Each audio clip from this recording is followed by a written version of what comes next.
Masih bebas jadi tersangka. Tiara Marlin ngaku berkorban, gak harus diekspos biasa kita. Tiara Marlin saat ini sudah ditetapkan menjadi tersangka. Dijadikan Tiara Marlin sebagai tersangka karena mencemari nama baik Vanessa Angel.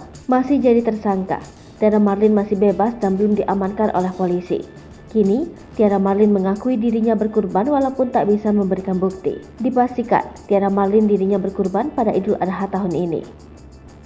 Diketahui kalau Tiara Marlin sudah ditetapkan menjadi tersangka. Hal ini dikarenakan Tiara Marlin jadi tersangka gegara melakukan aksi pencemaran pada Vanessa Angel.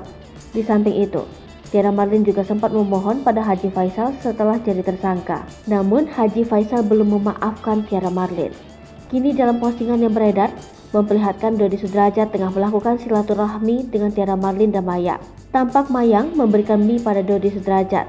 Selain itu, terlihat juga kebahagiaan dari Mayang saat lebaran. Komentar beragam pun menghampiri Instagram dan Nyinyir 9999.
Hai pemirsa Sri Popo TV, jangan lupa komen, like, dan subscribe, serta tonton terus berita-berita terupdate lainnya ya.